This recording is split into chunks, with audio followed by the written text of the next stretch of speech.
How's it going, guys? Haven't done a video in a couple of days. Okay. Welcome to the brown room. See you later, brown room. And the flock of seagulls. We're now in the washer dryer workbench is what we're on. Working on the bike. Let me close that door. Let me put the volume a little low. Hold on.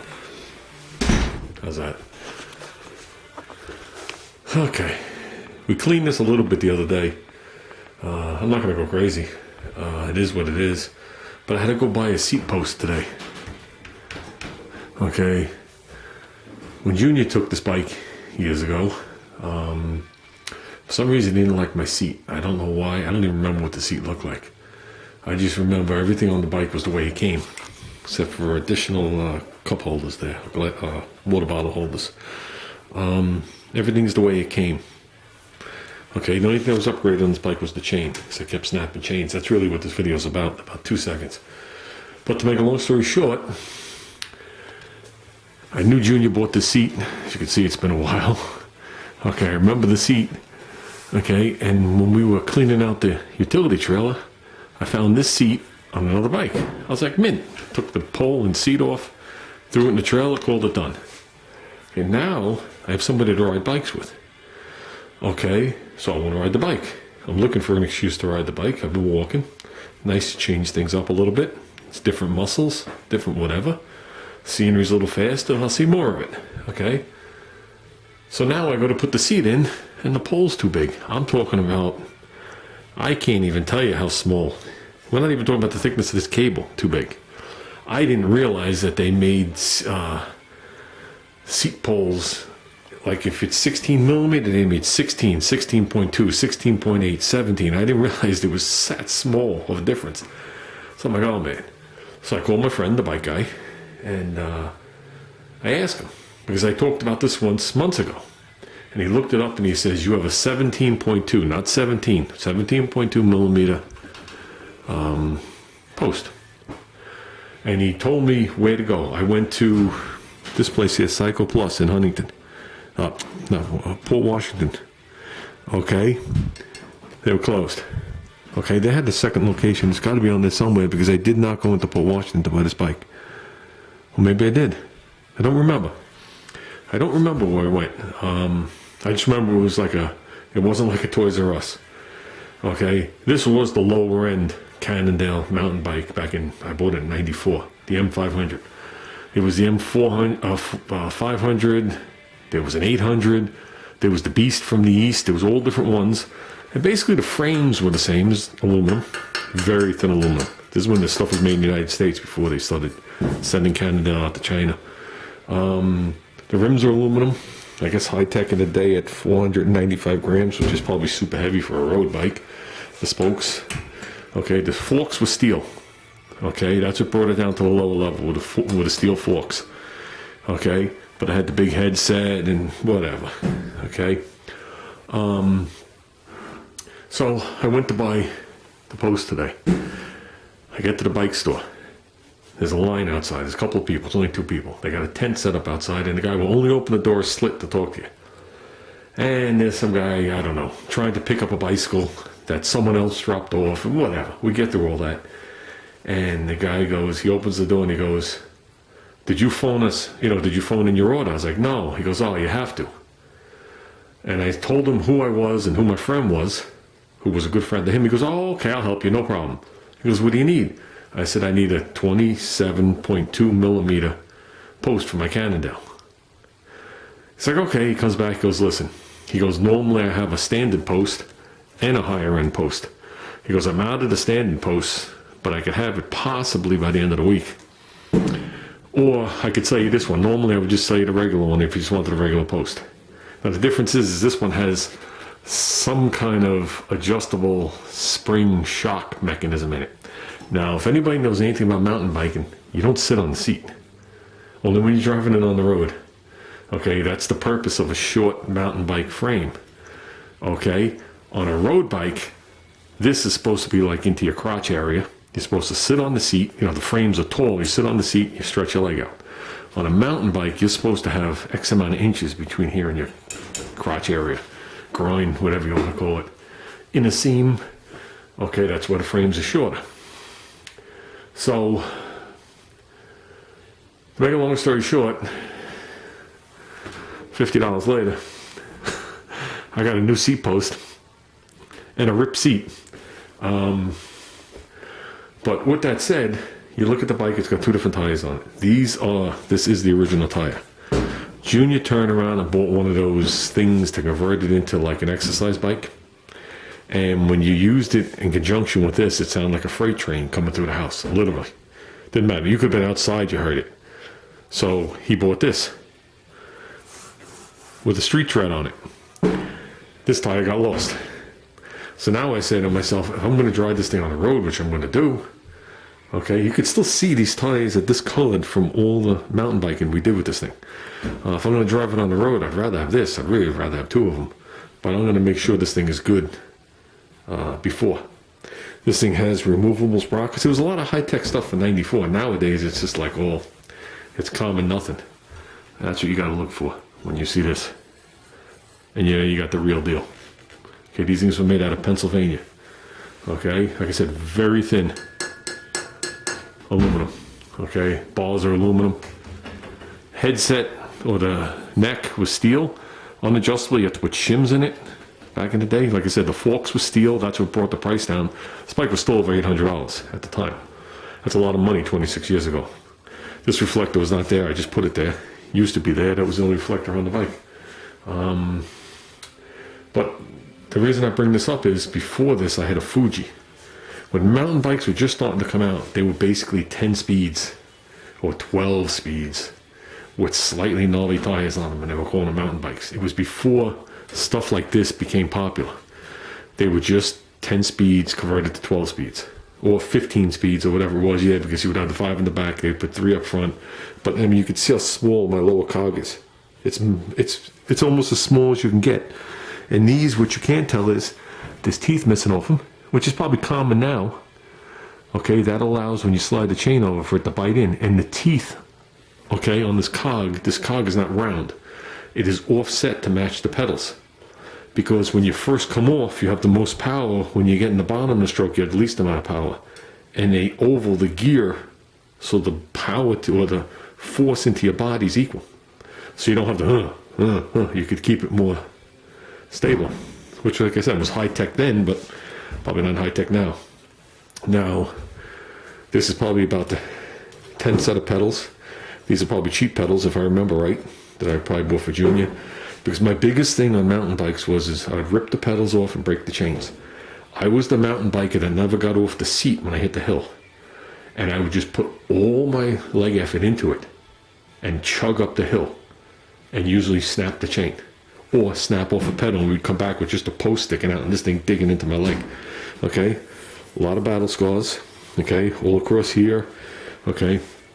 All across here. All across the top. You can see the scrapings of the cable going like this. But all the times you fell down onto it, pulled it down. Of course, here, there's more on the other side. There's even some down in here. This is down to, I mean, that's down to aluminum, this stuff here. Okay? Lot of, I know the original seat was shredded from all the times we fell. I mean, we fell a lot. This is not from storage problems. This is from crashes at speed. But the story now that I wasted 10 minutes of your time, I had the Fuji, okay? Kept breaking stuff on the Fuji, and I was relentless. I wouldn't stop. This was my bike. Had friends, he had his bike. His bike was a standard framed bike. It wasn't, an aluminum Cannondale, but he had all upgraded components on it. He sanded it and shot it his own color, so you saw no brand name on it. Okay, and we would ride together. And we head down to Virginia Beach. Now, if anybody's familiar with Virginia Beach, you have Virginia Beach, then you have that Bay and Bridge, bridge and tunnel combo, and then you land on the other part of Virginia, which, can't remember the town, Cherryton, whatever it was. We went there to camp, right on the Chesapeake, okay? We get down there, it's the following morning, me and him go for a ride. We go wandering off, okay, because the campsite is on the Chesapeake and then there's woods. So I'm like, let's go. We're gone. See you later. We go riding off into the woods. We don't know where we are, of course, like always. Okay? Well, when you're with somebody, you feel more secure. Don't ask me why. Because the bullets are going to come from somewhere and get one of you. You know what I mean? You're hoping it's the other person. And that's no joke. Especially when you get down there, as we found out. We come across this field. Okay, we come across this area that was kind of like planted field. So we come out of the woods, we went to this area. You know you're on private land, but what are you going to do? So you're walking your bike through it, okay? Now you come across an open field that you could ride on, but it's clearly somebody's land. And up ahead, you could see the road, and I knew when we looked to the right, we were going to head back to the place. So it was actually the road into the campground. So if the campground was here, this was the road coming in. We had gone all off in here. We'd come here. We went through the guy's field, unfortunately. Now we were coming to just a grass field. We came upon a gate. There was a gate on the other end. And we had two choices. Go through this guy's field again, go back through the woods, drive for who knows how long, get to where we had to go. We'll just drive across and go back. So we looked at each other. That was my friend Frank. I said, Frank, what do you do? He goes, let's go for it. Okay. And we're young. 25, 26 years old. What the hell? What's going to happen? Okay, we're from Long Island. There's really no posted land. There's very little posted land. There's none by where I live. Okay. We get in. We start riding across. We're like 3/4 of the way. There's the farmhouse here. Door opens up. And he sicks the shepherds on us. If you know what that means. Here come two junkyard, vicious German shepherds coming across the field. And I'm like, holy shit. And it's the same scenario. Who's going to be the fastest out of the two of you? And the muscle went to the pedals. Okay? As fast as we could go. Okay? I crap you not. I crap you not, because you're full of adrenaline. You know you're going to get bit. Now the dogs are coming. They're faster than us because we're trying to get up to speed. We're only doing 2 miles an hour to start. So now we're standing. We're at full speed. And I'm praying to God my chain doesn't break again. Because that was like my 5th chain on the Fuji. And I kept blowing out the cranksets. Okay? Which, when the dogs chase us, I blew out the crankset again. And I was just thankful the chain didn't come off, because the following day we had to find a bike shop and I had to rebuild the set again at the campground. Okay? We take off. Here are the dogs. They're on us. Literally on us. Okay? We're pedaling as hard as we can. They're on us. They're going crazy. We get through the gate. Okay? And we're going. And then all of a sudden you hear like the whistle. And the dog's just like, and then just turned around and slowly went back. And let me tell you something. We did not bike ride anywhere over there the rest of the week. Okay? Because I have a feeling, I'm hopeful, that if the dog would have bit me in the leg, which the guy had every right to let him maul me. I was on his property, private property. We did see the signs when we went through that gate, just so you know. We made a bad decision, obviously unwise. You learn from your lessons if you can. I did learn that dogs do scare the living shit out of me. They always have, certain ones. And growing up with German Shepherds, I know you could pick all the breeds you want. Nothing scares me more than the German Shepherd, because either they're very timid or they appear to be timid and they shred you. Okay? And needless to say, we made it back to the campground. This was wasted in the bike again. Okay? We spent the next day driving through Virginia Beach looking for a bike shop that could help us, as we had the pieces in our hand. I was able to rebuild it. Okay? The chain was still good. We did basic riding. Called it good. I came home and I bought this. And when I bought it from the guy, and the guy was showing it to me and I rode it, I was like, wow, this is a really nice bike. I don't know if I want something this nice. No one was going to be dragging it through the woods. And the guy's like, no, this is exactly what you want. He goes, for you, stay on the lower end. He goes, but, the components on this thing are nothing like what's on your bike. He goes, this is mountain bike stuff. He goes, what you have is street stuff. I said, I'll make you a deal. I'll take the bike if you upgrade the chain. And he's like, fine. And I know this chain, you can't see it now, but if I remember right, the chain is gold and black. I think, well, all gold. Now it's just covered with dirt and grease. We got to clean it all. And that was it. And it was happy riding for many years. I think I rode the bike a total of 5 years. I put a lot of miles on this bike, street and dirt. We did many adventures. Me, Frank, and the hell's his name, Joe. Many adventures in the woods, or the trails. They don't call them the woods, the trails. The same trails I started walking back then. And like I said, 10 miles a day on this bike on the road. Had my Walkman Beetle taped right here with the headset and the wires, listening to the cassette. Okay, kept me going. And now I need another way to listen to music. I can't ride a bike without music unless I'm talking to somebody and it's a leisurely ride. You know what I mean? But now we got to get back into it. I wanted to go ride it right now.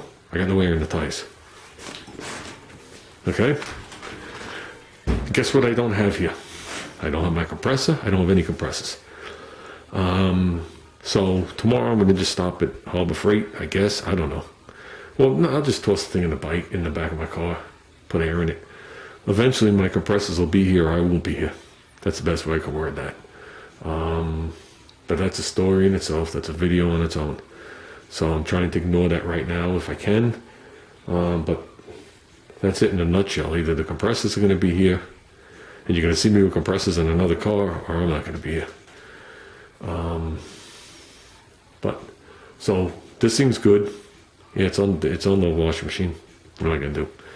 It's amazing how I've changed from what I used to do to what I do now. Okay, I would have never put it on my washer and dryer at home. But life is life. So, and I did go through a phase right here. See how these bars are flattened? Well, I had the baby seat on the back, hooked to it. The little seat, in the back, and I drove Junior around. Yeah. But with that said, maybe tomorrow we'll give it a quick degreasing of all the cogs in the chain, and I'll oil it up. I know there's a special way to oil it. I think this is an O-ring chain, if I'm not mistaken. My friend Joe, I used to do his chain all the time. He'd press the link out. So I got that thing somewhere. He would clean it with something special, and he would lubricate it with something special and press it back on his bike. He had a Cannondale road bike. I don't remember what model it was. It was really high-end at the end of the day. And he had the M8. He had the Beast from the East. Yeah, no, it's good to be reacquainted with this thing. So, let's use it. Yeah, it looks funny with the two different tires, doesn't it? Definitely does. Who cares? Who cares? Every one of these scratches, bumps, dents, and scars can tell a story. And they're all good. They're all good. Okay, guys, we're out of here.